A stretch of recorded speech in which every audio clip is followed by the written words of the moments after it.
Darren and Janelle are the latest generation to call the Dokken Farm their home.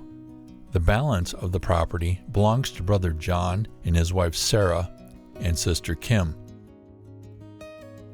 We're going to call this the Dokken Corner because John owns everything to the west of that white stake. We own everything north of the Darren and Janelle. Everything north of the stake. And Leslie and Donna's old acreage is now in Kim's name, where my dad's living there now, George Dokken.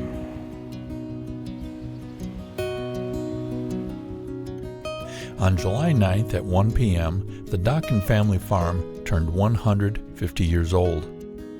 The Dokken Farm has provided food and shelter for generations of families.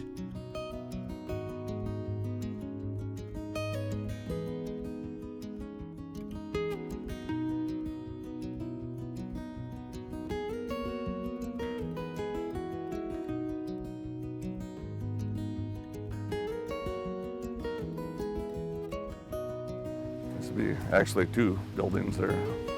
One building and a lean shed. Oh. Just here, coming up behind us here. The farm was a classroom where a hard work ethic and life lessons were taught by experience. For 150 years of family life, the Dokken Farm has been the center location for it all. To fully appreciate today, we must go back to the beginning. Well, put it this way, Donald. My dad raised 10 kids.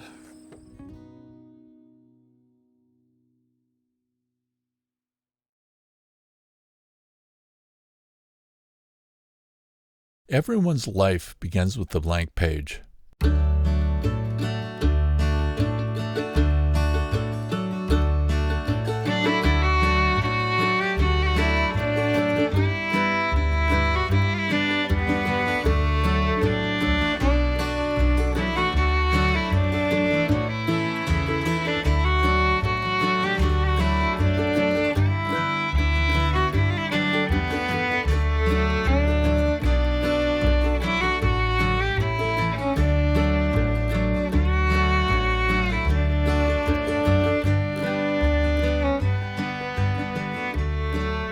The next 60 minutes is an assembly of family lineage and stories having links to the Dokken family farm.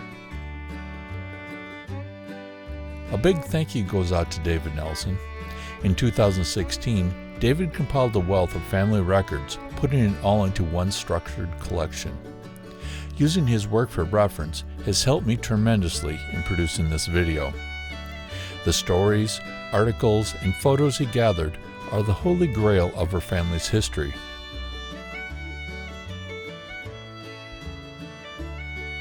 David, his wife Maxine, other Grossland family members, and Juanita Dokken Bollinger all have contributed content to David's Family History Project. Thank you.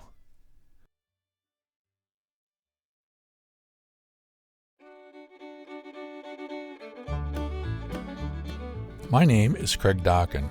I'm the great-grandson of John and Mari, grandson of George and Wani, and son of Evelyn and Donald Dokken.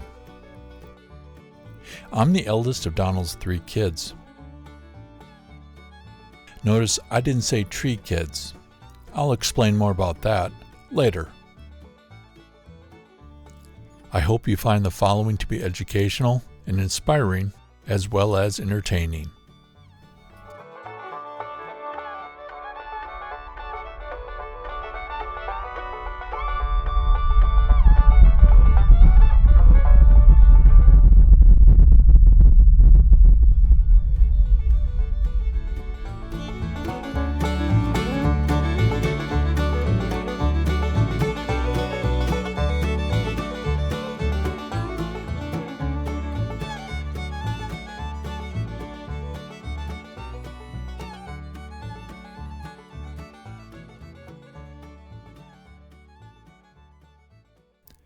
David's task of tracing family heritage was labor-intensive.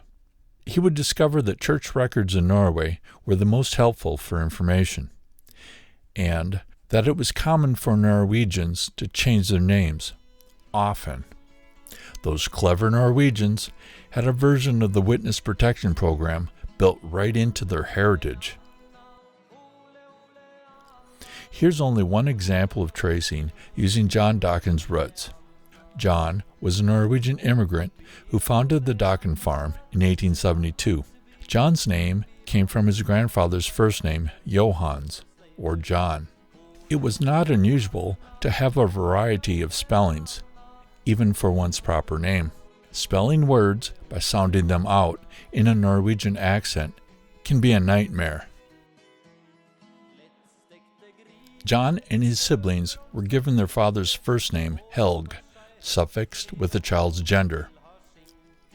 This is what causes confusions for future generations. This pattern creates a pool of common, recycled names. Descendants of any family can share a last name but aren't related at all.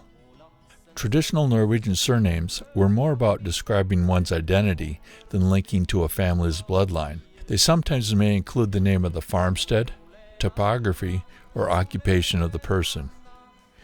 John would change his name to John CLDokken.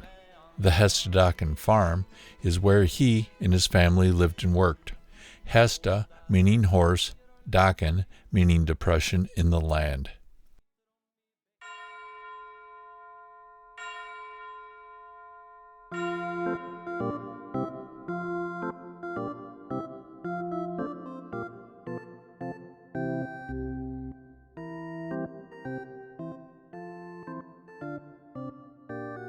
Historical documents from the Nes Parish Register show that John was born September 23, 1839. These records also confirm that he, his family, and future wife Mari came from Fla and Nes municipalities in the district of Buskerud, Viken County, Norway. As I viewed Gordon's 1986 video for the first time, I noted that this church in Nesbeyen must not be far from the CLDokken Farm, and was curious about his search that you are about to see. Currently, Gordon is 84 years old. He was very kind to allow me to use this segment of his video. Gordon informed me that he had been to Norway twice and that a relative on his mother's side was a Dokken. Ja, jeg tror det. Det slektninger? Ja, det en amerikaner, Gordon Fivik fra Minnesota. And slektningen min var Helga og Guri Dekkene. De levde borti her. Visste du det? Ja, har navnet ditt? Gunvar Haugo. Ingebretsen het det før. Oh, Ingebrett. Do you understand English? Nei. Nej, ja. Videotaping, and we're in Nesbeyen, Norway, and doing some recording within the graveyard. Anyway, we walked around near Guri and Margaret Dokken's graves, and it's the 12th of August 1986 at Nesbeyen, Norway. Knut Dokken.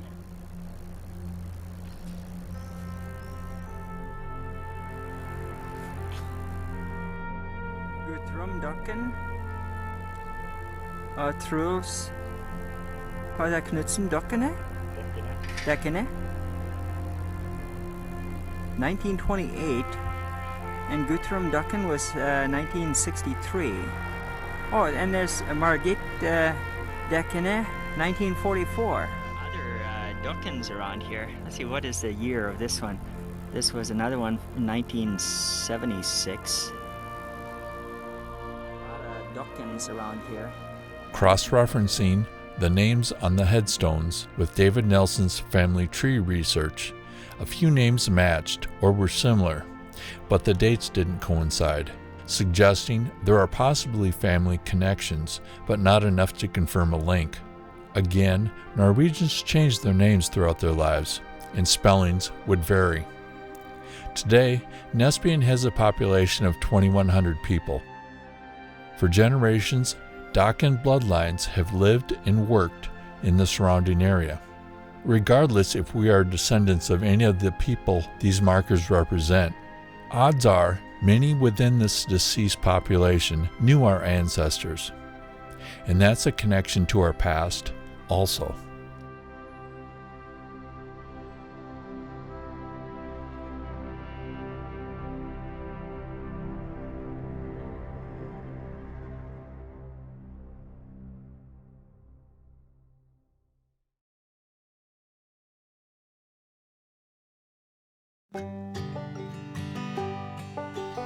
Norway's farmland was in high demand.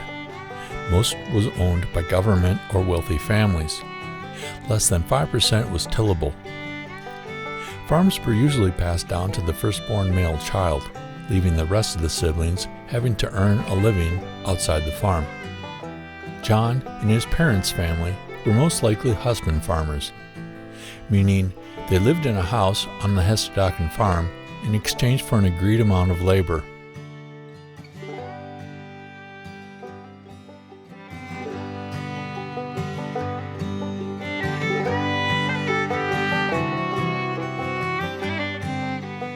Some husband farmers were lucky enough to farm a small plot of their own, provided by the farm's owner.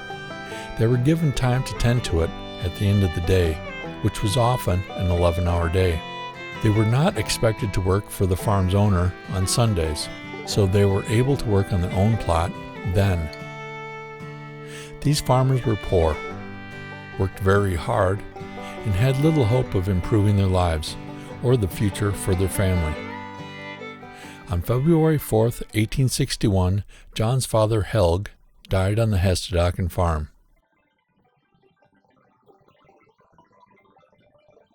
He was 55 years old. Just 2 years, 4 days later, John's younger brother, Helgrim, would also die on the farm at age 17. No further documentation or explanation is given.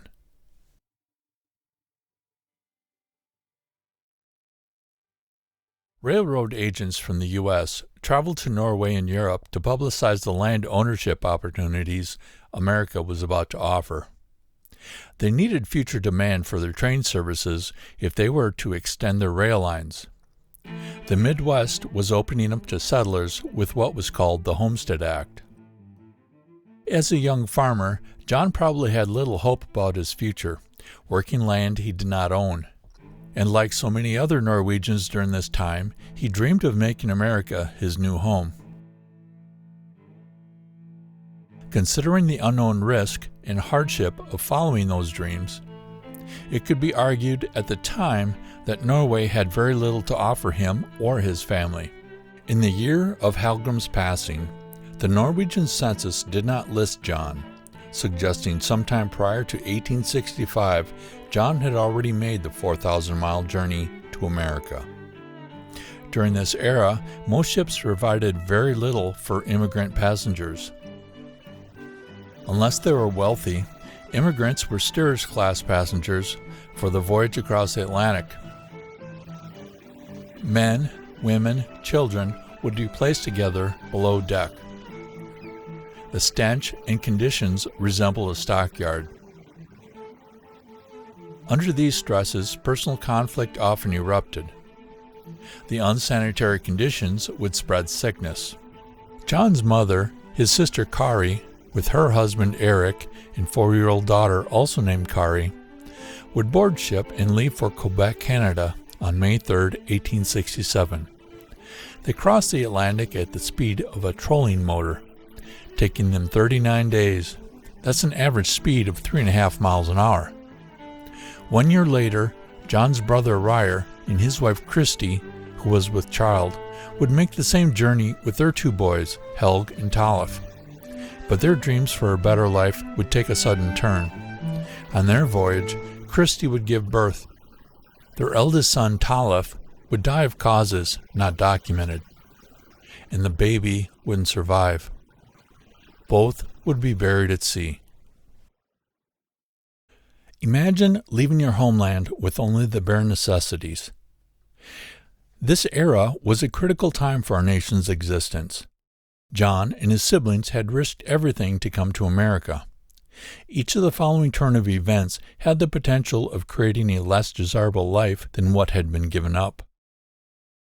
North and South medley, played by the United States Marine Pipe and Drum Corps. It is on record. The Scrip Act of 1855 was a government program offering 60 million acres of unsettled land to military personnel who had fought in America's wars prior to 1855.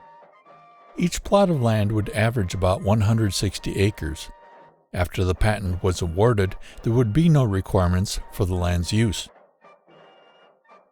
All land in northern Iowa and southern Minnesota was offered under the Scrip Act. This is the first survey of Brookfield Township, Section 22, dating back to 1853.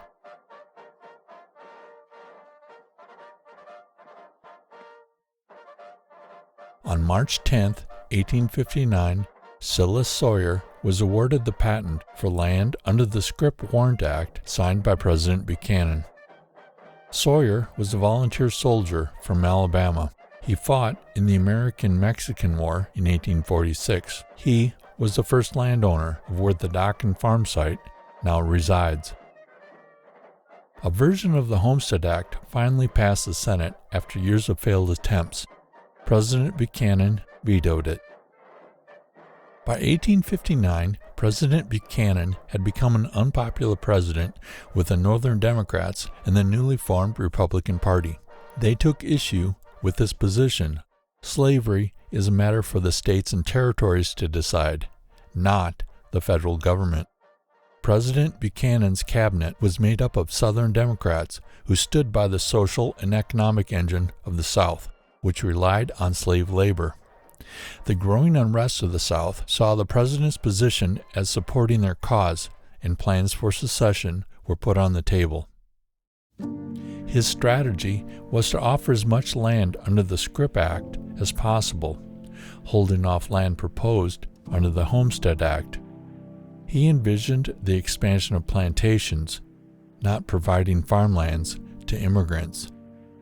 The country's division continued to widen under President Buchanan. In 1860, Abraham Lincoln was elected president. The South refused to recognize the election. 7 southern states soon followed through with their threat of secession. They began recruiting other states, forming the Confederate States of America. The level of corruption and acts of treason from within Buchanan's cabinet wasn't known until after the Civil War had erupted. The secession meant those states had no representation at the Capitol. With opposition absent, another vote was taken, and the Homestead Act of 1862 was signed into law by President Abraham Lincoln. But the Homestead Act would also be plagued with controversy and corruption because it contained ambiguous language, and there were plenty of opportunists. Land speculators disregarded the stipulations altogether or bribed local inspectors. Mine operators, railroad, and lumber barons would also have a role in the land grab. The war was a distraction. Government oversight and resources were stretched too thin, and the unscrupulous took advantage of that. In the last 9 months of 1865, the Civil War came to an end. Well over 620,000 Americans had killed each other.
Reconstruction was Lincoln's plan to reunite the country post-Civil War. His vice president, a Southern Democrat, was now in charge. America's indifferences proved to be too complex and continued. To make matters worse, President Johnson's agenda pleased no one. Over time, sabotage attrition halted all efforts, and Reconstruction was abandoned. Our country was in disarray. This was the condition of America in the early years of John's arrival. Unknown at the time, a cascade of unprecedented calamities would make matters even worse for our country and the world.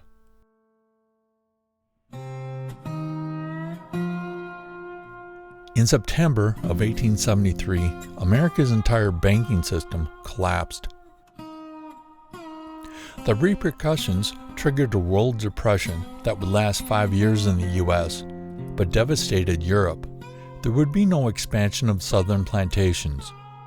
Many recipients or heirs of the Scrip Act simply unloaded their land for cash, as did many Homestead Act recipients who abandoned their claim due to years of crop failure or other hardships. It can be assumed that Mr. Sawyer was typical of this era. There is no indication that he ever lived on his Brookfield Township land. Either he or his heirs sold his plot to a married couple from Hartford, Connecticut. Another married couple from Chicago would purchase other adjoining land under the same conditions and scenario.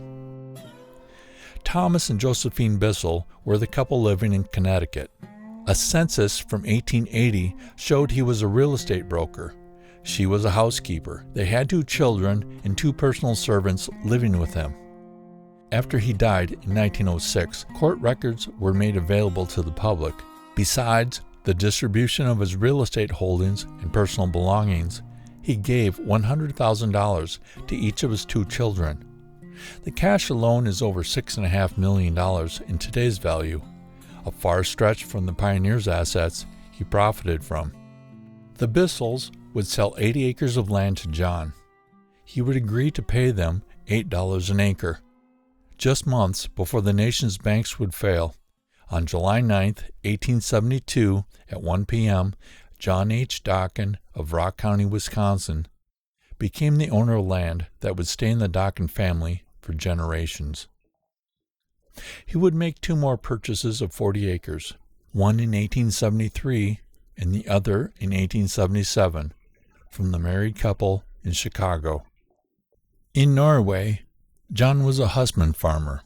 In the course of America's first financial crisis, when many of the country's wealthiest businessmen were going broke, John acquired land totaling 160 acres and became an American farmer.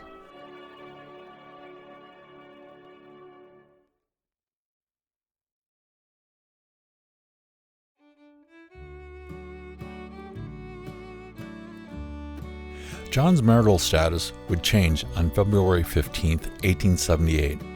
At 39, he would marry a 25-year-old immigrant from Norway by the name of Mari Veteran Tollefsdottir.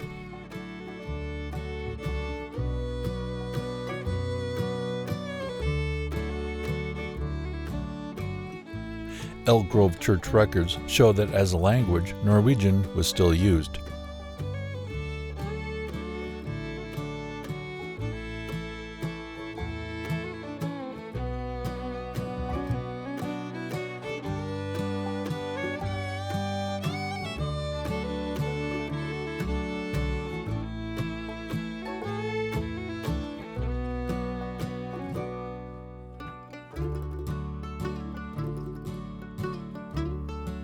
In the fall of 1878, Mari would give birth to a baby girl.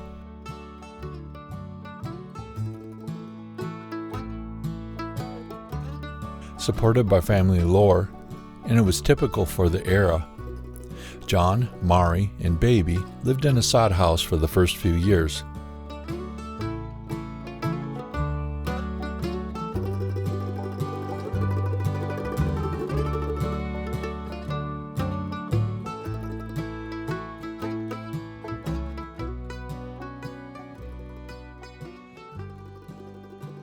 The recently expanded railroad came through Kensett.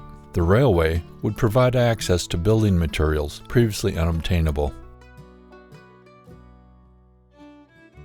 John and other pioneers were now able to construct buildings using dimensional lumber, masonry, metals, and other materials, which also meant a more comfortable home.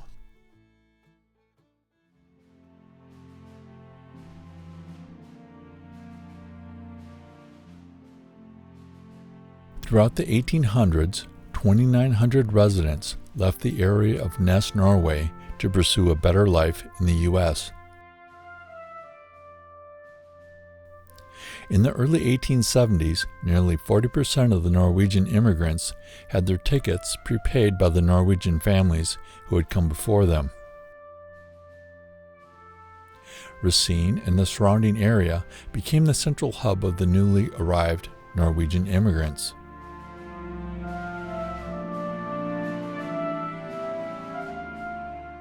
Exactly when John left Norway is unknown. His first appearance in America is this military duty list in 1867. He was 28 years old. This was the first record of his whereabouts since he had gone missing from the Norway census. His name changes and variety of spellings does not help tracing. Unlike John, his siblings kept their surnames, Helgeson and Helgedatter. Summaries of their life stories can be found in the archives located at the Ottertail County Historical Society.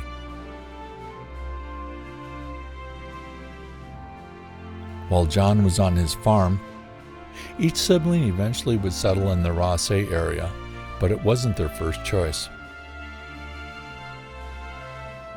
After spending 3 years in Rock County, Wisconsin, John's mother, sister Kari, and family packed all their belongings into a 2-wheel oxen cart and followed the Red River Trail for 550 miles, finally stopping in Rossay. 1 year later, their brother Ole would move to Lanesboro, Minnesota, and spend 2 years there. He would move to Rossay by oxen cart also.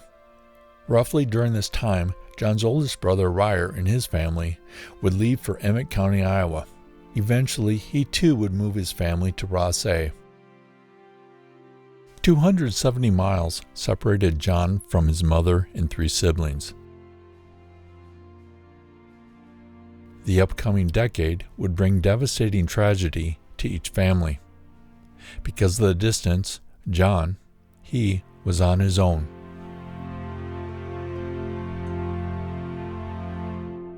The following are newspaper articles written about John's siblings. The context came from interviews conducted about their life experiences. These articles were published shortly after they had passed. Again, there's not much information on John, but it's safe to assume the adversity was typical for the era in Brookfield Township also.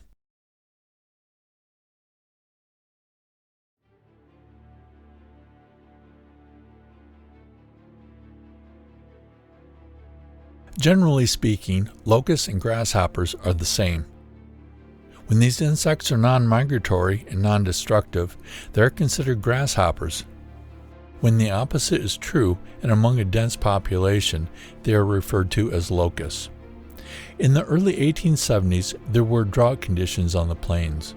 This created the perfect storm for a massive grasshopper egg hatch, which is exactly what happened. 1873 was John's first full year of farming in Brookfield Township. The locusts arrived in Minnesota and Iowa that summer. The swarm of locusts would grow to be 1,800 miles long, 100 miles wide. Mankind had never seen anything like it and hasn't since. Numbers were estimated as many as 12.5 trillion Rocky Mountain locusts invaded each year for 5 years. And for those 5 years, there would be little to no harvest. The locusts even forced western migration of those seeking homestead to either turn back east or move further west off the plains. 100,000 settlers faced famine, as did their animals. It is unknown how many died directly or indirectly from starvation. In 1877, the locusts suddenly disappeared. Some theorize it was the tillage of the ground in preparation for crops that killed the egg hatch. Some credit an April snowstorm, while scientists consider it may have been a genetic flaw caused by reproducing exclusively within the dense population. For 5 years, the battle was to destroy the 12.5 trillion locusts. Sudden extinction wasn't even a thought. Very few samples were preserved for future studies. On January 7, 1873, Ryer had gone to town, leaving his wife Christy alone on the farm. A blizzard suddenly developed on what had been a nice day. Visibility quickly turned to zero. 2 brothers had been working when the storm hit. They sought shelter and had become lost. They would follow a fence line leading to the Helgesons. Both had severe cases of frostbite. The nearest doctor was in Alexandria, some 60 miles away. Christy sought help from Mr. Dokken. He was a neighbor who had interests in the medical profession but had no medical training. When he arrived, he determined amputation was necessary. Ryer's handsaw was used to sever each of the man's 4 fingers. There was no anesthetic. The initial cuts were too long, so another sawing had to be repeated. Fingers were dipped in lye to seal the cut. The bone of each finger was then ground smooth with a grindstone, so the skin could be sutured to cover each stub.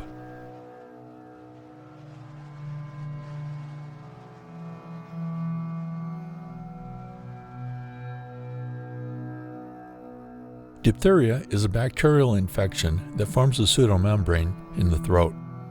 This develops in response to a toxin produced by the bacteria. As the infection progresses, the airway becomes constricted. In a child, this airway is already physically narrow. Children contracting diphtheria face a slow death by asphyxiation. A tracheotomy was the last-ditch effort. The procedure was done without anesthesia, considered experimental, and introduced a whole nother set of life-threatening risks.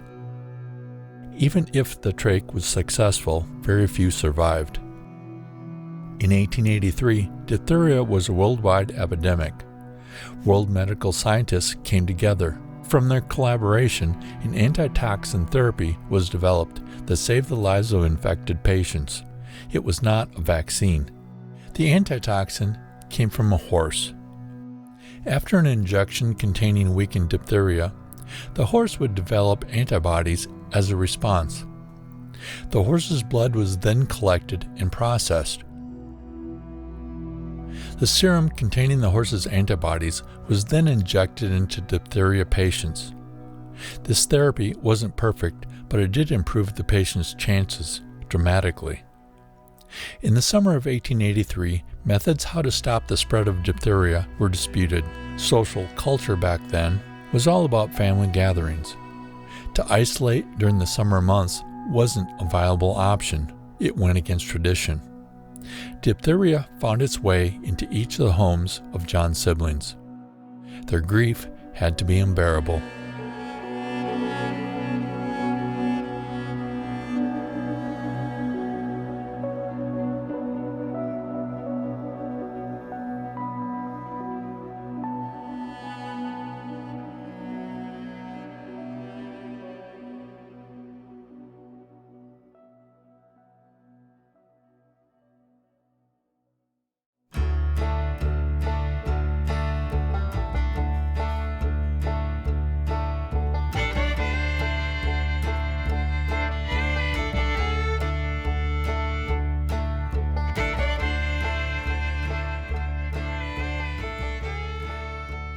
By 1880, John and Mari were busy on the farm, making a living and providing for their growing family.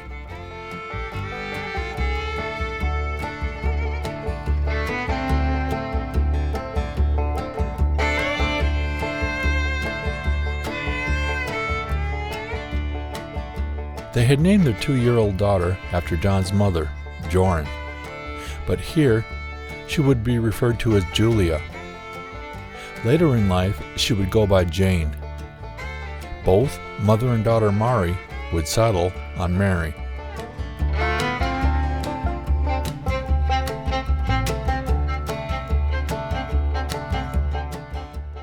The 1885 census shows Anna and Helena have been born, and daughter Mary is now referred to as Maria. A 36-year-old hired hand by the name of Ellis Anderson is living with them. He was an immigrant from Sweden who came to America in 1877. In 1889, John would have a mishap. His team of horses became unhitched from the wagon, and John would be pulled down the road. His daughter Mary would note that this marked the decline of his mental health. He would be judged insane and taken to an asylum in Independence, Iowa. He would spend September through January at the facility, being discharged, but having shown no improvement.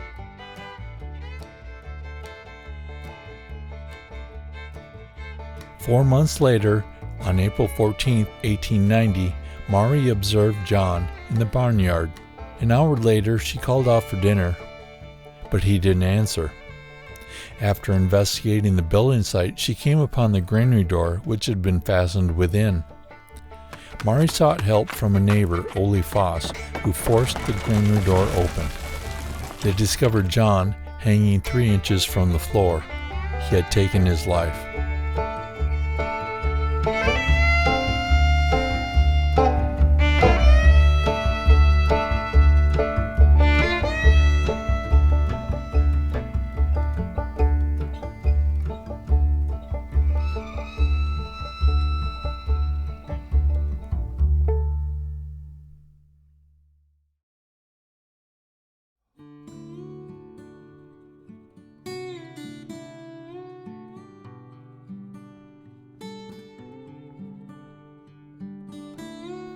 John was 50 years, 6 months old.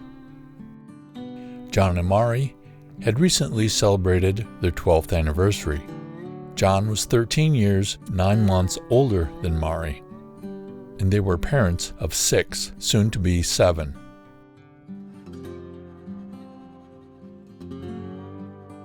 Today's science has studied traumatic head injuries and the effects it has on one's mental health. Unfortunately, this kind of illness has a stigma that John most certainly experienced. In those days of Lutheran faith, if one took their life, they weren't allowed to go through the gates of the cemetery. They were carried over the fence, while some cemeteries denied the burial inside the fence at all. The belief was that someone who takes their own life was possessed by demons. To bury the body among other Christians would contaminate the souls of the saints buried there. In John's 50 years of life, hardly anything was documented, and in the only instance news was written about him, it would be infamous, and most everything about his personal life was inaccurate.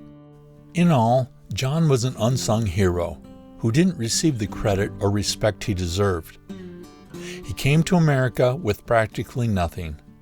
To him, the English language was as foreign as he was. Yet through perseverance, he continued to chase his dreams by putting the Dokken Farm on the map. John became a casualty of the dangers encountered every day on the farm.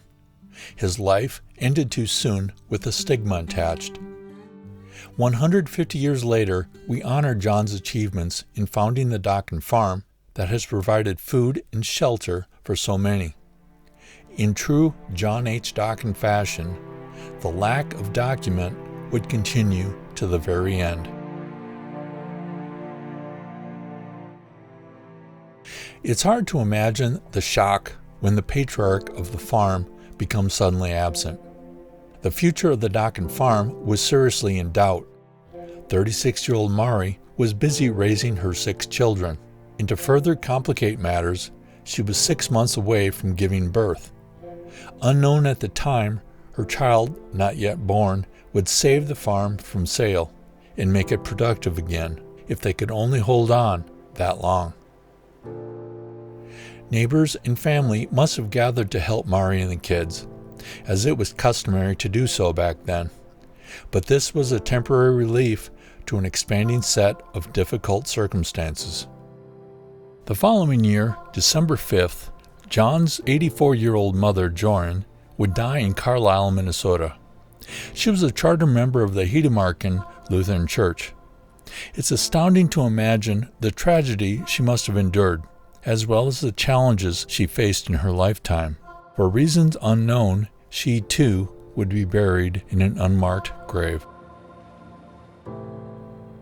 In 1895, the census shows Mari at age 37, with 7 children ranging from 4 to 16. It lists a 36-year-old man by the name of Butler Ellington from Illinois, giving no occupation. He may have been working on the farm to relieve some of their hardships in exchange for room and board. On December 18, 1895, 38-year-old Mari would marry Ole Bo in Austin, Minnesota. He was a 34-year-old farmer. His 3 young children, they would remain with his sister. Mary and Ole's marriage was complicated. The competing family and farm obligations in 2 different states proved to be too much of an indifference. It can be assumed Mari tried living in Minnesota, and possibly vice versa for Ole. This was the era 5-year-old George would be sent to live with his sister Jane and her family. Mari would come back to the Dokken Farm before too long. Just 4 years later, in the 1900 census, Mari Bo is listed as living on the Dokken Farm without Ole or a hired hand. In a few years, George would be 15 years old and running the Dokken Farm on his own.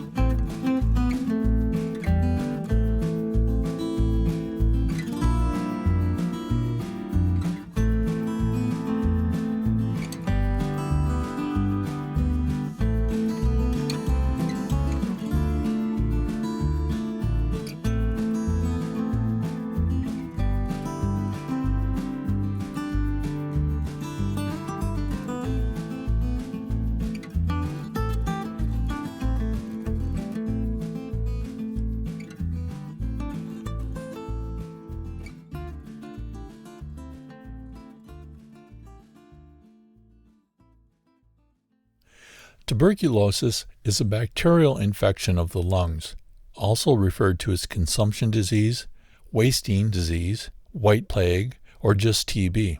It can spread to other organs, but begins in the lungs.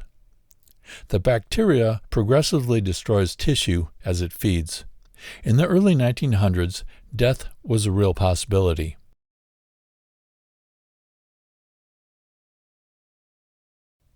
Family lore has suggested that Tom was a half-brother to George. After exhausting all research, that can neither be confirmed nor denied.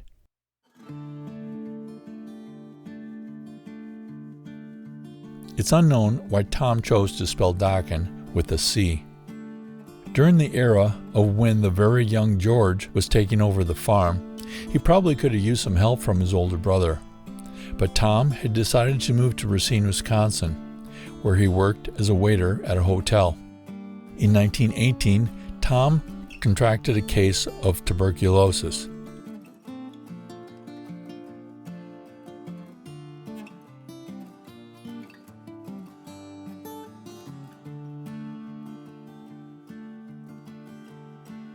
He moved back home to Kensett to recover. His wife would stay behind in Racine.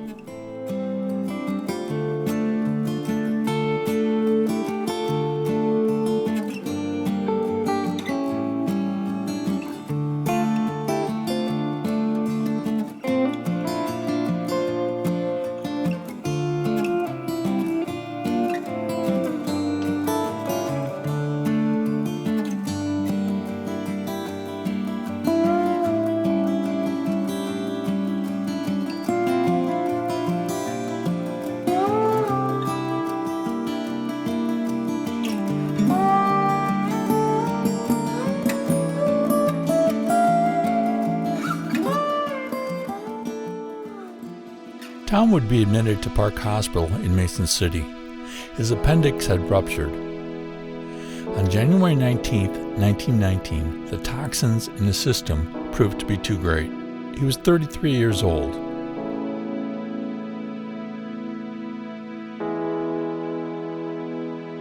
His body would arrive in Kensett by train, where 28-year-old George was waiting. They left for home, headed west out of town, on a route they had traveled countless times before.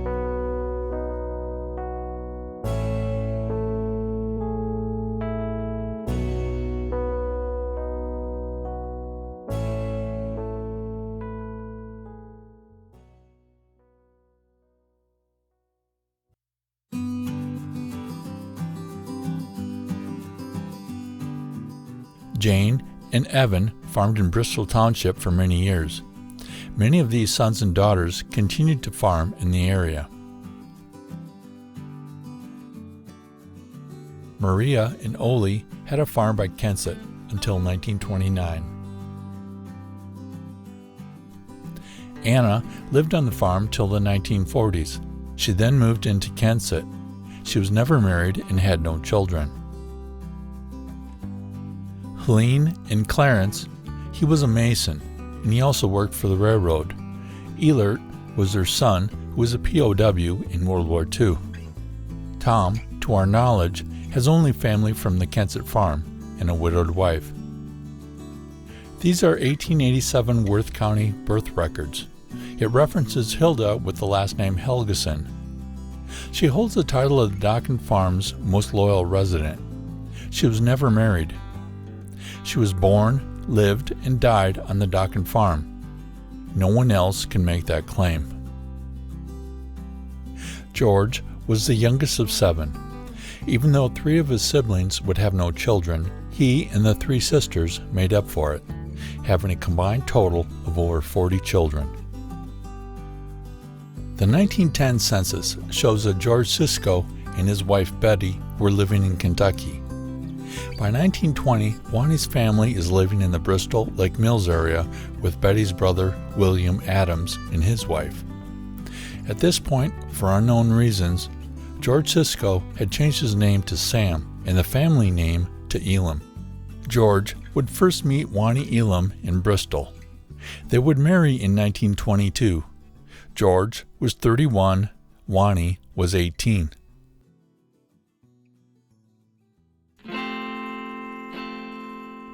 "11 months later, Mary was born. She would be the first of 12 babies in the span of 25 years.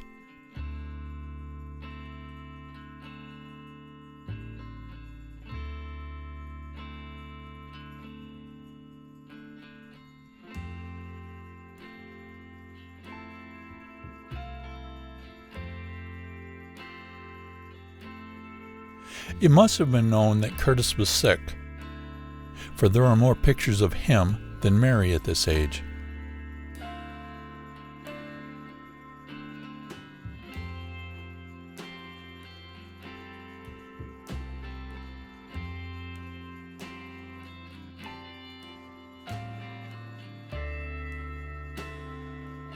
With George now married and his family expanding, Mari, Anna, and Hilda were still living in the house too, as if it were yet a single-family home.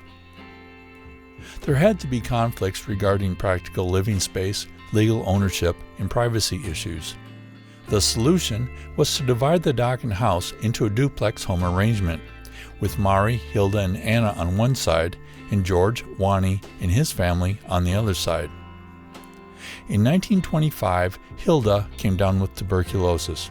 Being that tuberculosis is spread by person to person, it was obvious Wani was still unsettled for the disregard of her family's health as she wrote these notes some 50 years later.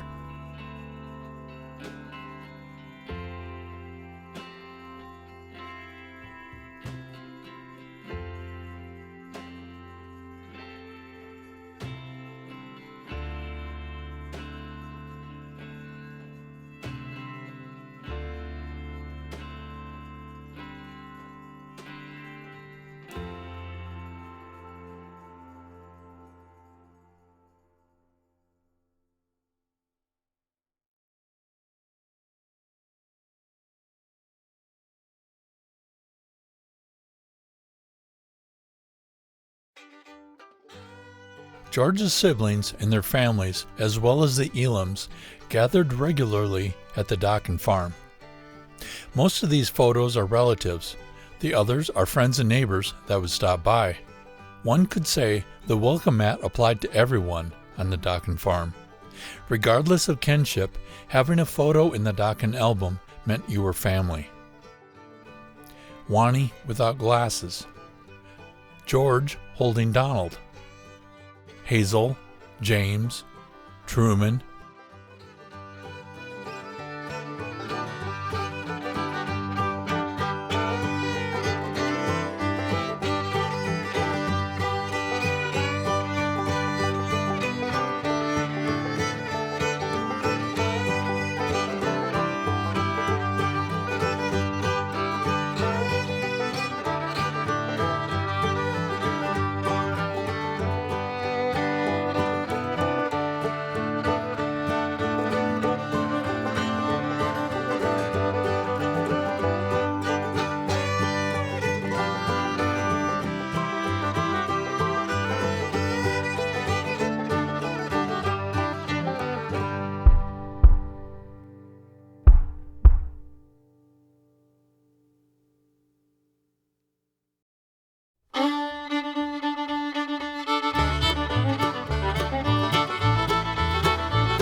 Imagine what Mari witnessed, endured, and overcame in her lifetime.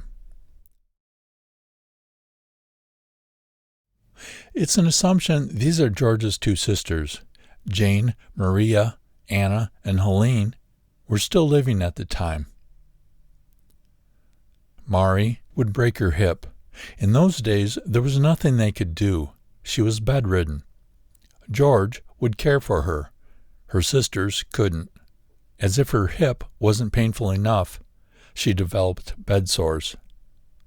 Dad recalls her moaning in pain for days on end. It was a haunting sound in the Dokken house, intensified by having to witness her slow death.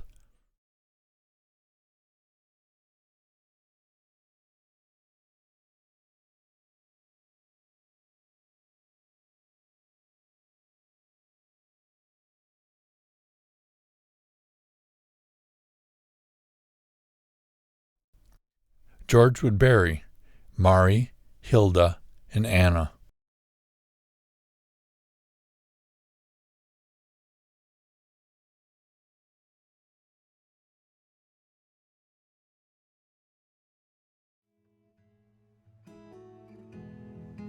One friend of the Dokken Farm was Pete Dowell.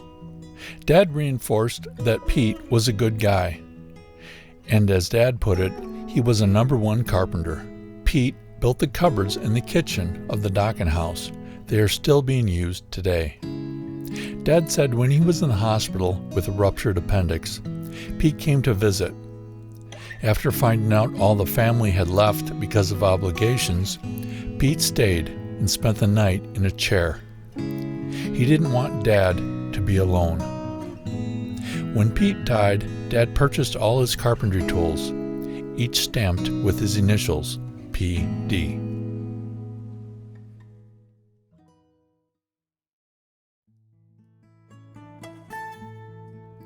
The highly regarded Dr. Charles Sanders made many house calls to the Dokken Farm at all hours of the day and night.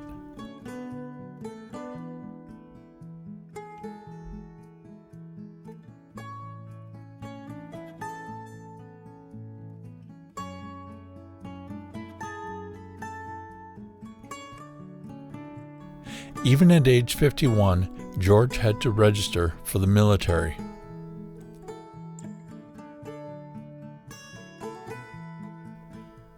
Assuming this is George and Wani's 25th wedding anniversary. In 1943, Juanita was the last Dokken to be born in the home. 6 years, 1 day later, her sister Barbara was the first to be born in the hospital. 8-year-old Melvin would come down the stairs on the morning of March 19th to see his mother holding Barbara and rocking. In a stoic voice, she greeted him. Barbara died last night.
build nests inside the pipe. Well, we had to watch a picture because when he sat there, and he had that. What are you talking? Just good. Talk. Oh. That pipe comes out between your legs. That don't look good. So if you get your picture taken here, don't sit down with the pipe between your legs, I guess. It's a...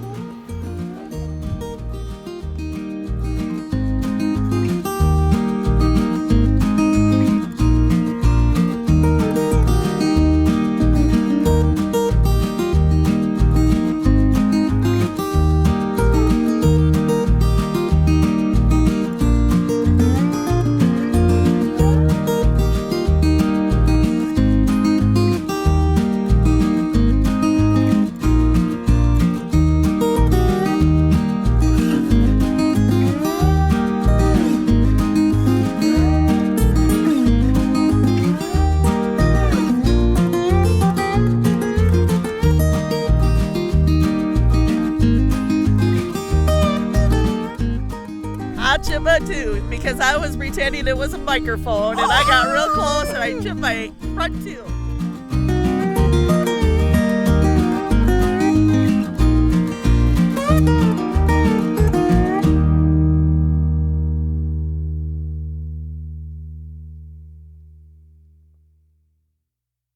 "74-year-old George and 61-year-old Wani were 1 month short of their 43rd wedding anniversary. Since everyone was already assembled for Juanita's wedding on July 22, 1965, they would have their photo taken at Elk Creek Church, accompanied by their children in the background. In birth order stood Mary, Hazel, James, Truman, Donald, Leslie, Wilford, Reuben, Melvin, and Juanita.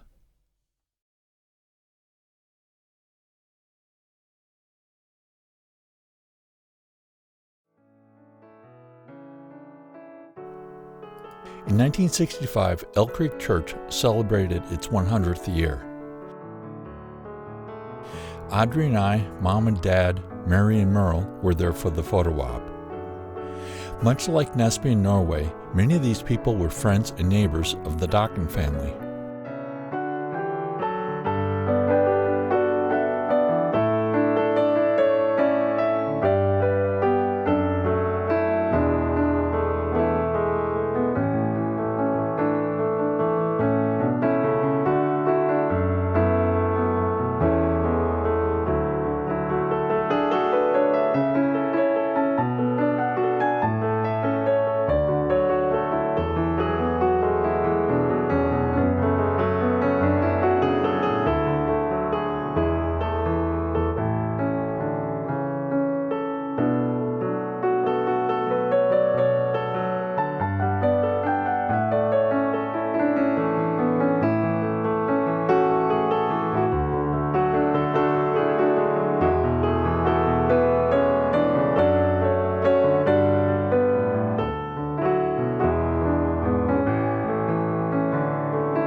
Judy and I Dad and Levon, Wilford and Melvin were there on the 150th on September 13th of 2015.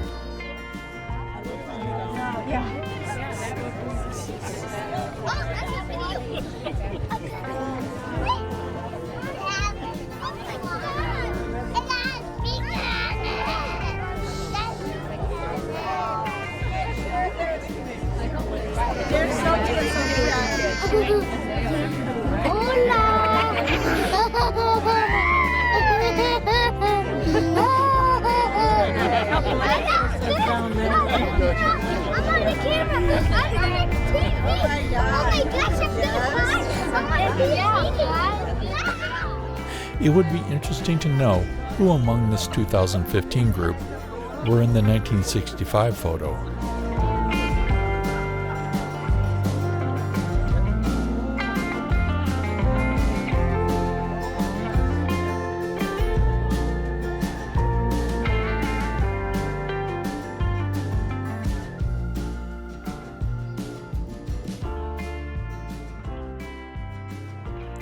After the service and group photo, Dad was anxious to distribute his humor tokens. The Dokken collections are original examples of Americana with a Norwegian theme.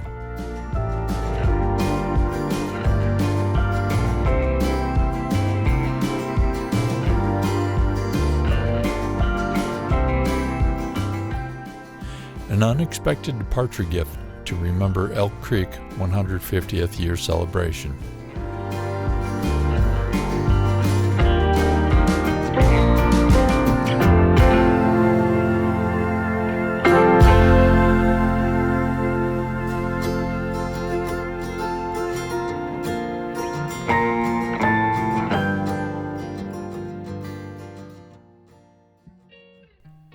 According to this do-it-yourself marriage license, Sam's parents were married in 1862.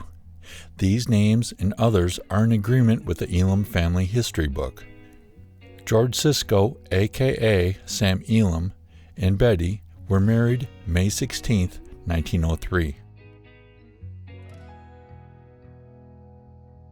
This 1945 delayed birth record suggests that prior to moving to the Bristol area, Sam and Betty first lived in Green, Iowa, where Carl was born in 1912. After Wani had married in 1924, her parents, Sam and Betty Elam, moved from the Bristol area to just north of Waltham, Minnesota, in Mower County.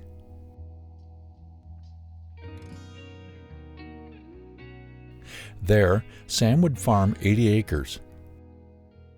In 1951, Betty would die in the hospital in Owatonna, Minnesota.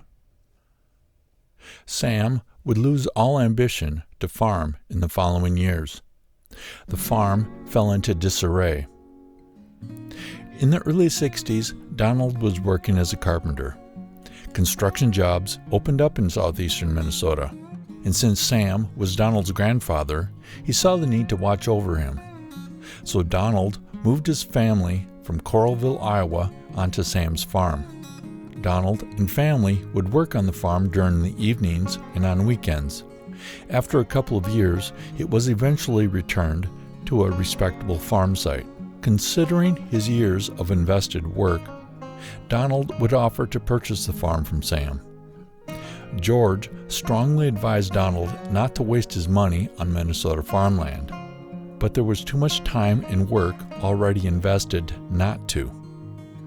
He went against his father's advice and made the purchase.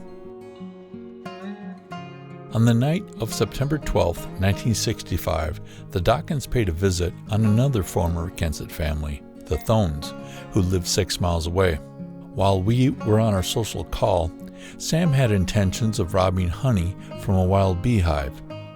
When we arrived back home later that evening, Dad noticed a light in Sam's house, normally on, was not. He went to investigate, only to discover his grandfather was not in the home. Knowing something was wrong, he contacted Carl, who came to help search. Using a flashlight, they would discover Sam had gone a number of rows deep into a nearby cornfield.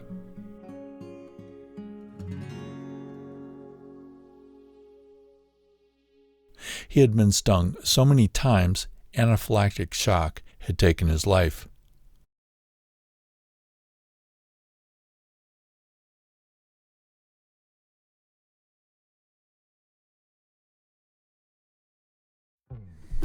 When I heard that when Donald was born, there was a couple that wanted to adopt Donald.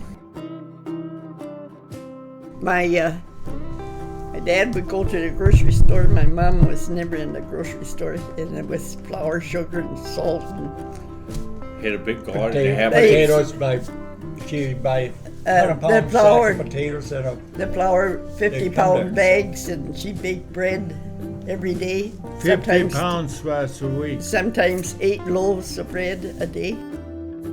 Garden, and then she'd can and can everything, even the meat. If you butchered in the summertime, you canned the meat. Carry water from the pump. We remember we had a pot upstairs, and that thing would get tipped over every once in a while too. After it was fall. Oh, it get filled. Hazel and Mary is if it wasn't for them, we wouldn't have had a Christmas. Wilford was the one that got the first job. Oh, and not in the elevator. It was the elevator. No, John Ball in Tywin. We turned 65. Yeah? He was so happy to get a paycheck. Yeah, he never had one before. I know your bedroom was up there at one time. We had a closet upstairs. What's that? A junk room. We had them closets, and you had a small room off of that one on the That was east. my room. I wanted a space where I could be by myself. Jeez. And then we had an odd house outside. Then the hazel doll fell in a hole. Take a pitchfork to get it out. Oh, hazel. Yeah. And Leslie, he'd always sleep with a cap on because everybody'd steal his cap. He'd get mad. Yeah, Leslie always he had wear that. his cap to bed every night. We went to a dance, and James picked a boxer up, and they got in a fight. Water running all over, and then it was time to go home. Jeez.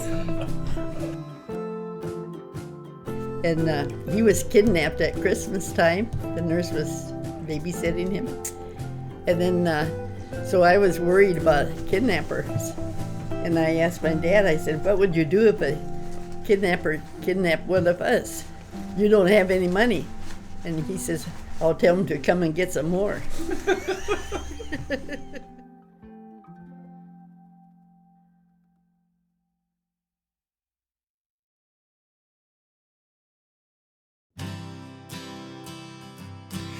On October 24th, 1967, George drove up from Iowa to help Donald with the harvest and plowing. After spending the day in the field, working the ground and seeing the yields for himself, he was impressed. In so many words, Donald finally got what he had been wanting for some time: his dad's approval of his farm. That evening, George would drive back home. In the night, he would suffer a heart attack. Truman would take him to Mason City Park Hospital, where their longtime family doctor was waiting. But there was nothing they could do. The unborn child without a father, who as a teen stepped up to take on the Dokken Farm, who raised a large family of his own and cared for others who called the Dokken Farm home, had become old himself. There's so much more worth mentioning, but my deadline has arrived. Wani was overlooked when her contributions should have been mentioned. Her challenges and responsibilities were just as daunting as what George faced. But that documentary would have to be another episode.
big thank you goes out to David Nelson and his wife Maxine Jo, daughter of Melvin Grossland, for laying the groundwork and structure that I used to produce this video.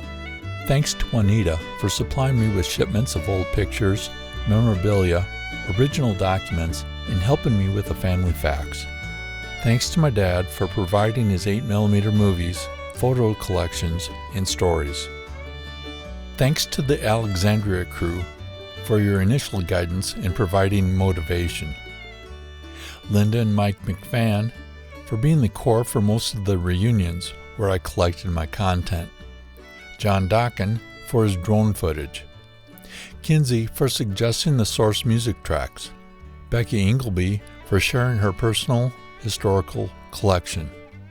Dad and Melvin for the number of video interview tours loaded with family information, most of which has never been seen. Lastly, thanks to Darren and Janelle for hosting the 150-year Dokken celebration, and for finding this venue so all this content can be shared. They are the stewards of the farm. The Dokken Farm will continue to be written. There's more history to be made. Everyone has a unique life story. You may think yours is mundane, but future generations may find it interesting and marvel. Everyone has something to offer. Maybe it's not so obvious. Which takes us back to the beginning. Everyone's life begins with a blank page. What does yours say?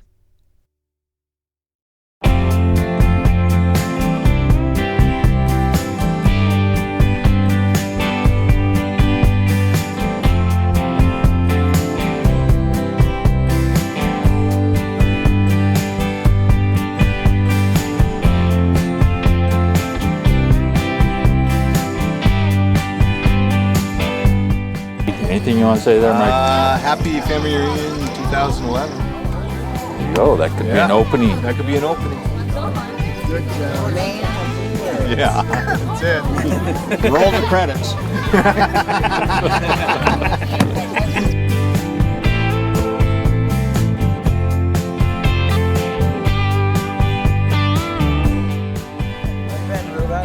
Pretty good. Taking pictures. Boys and girls.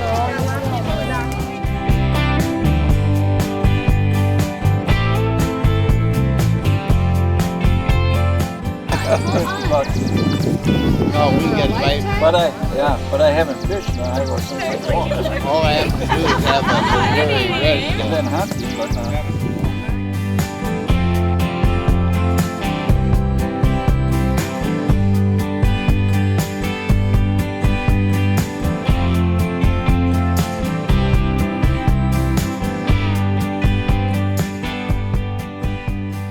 Thing is, So what? They have to sign it, or you have to sign it? you have to sign it when you get it. Your name's on it, and you just sign it. But I'm pretty sure it says not valid unless you sign it.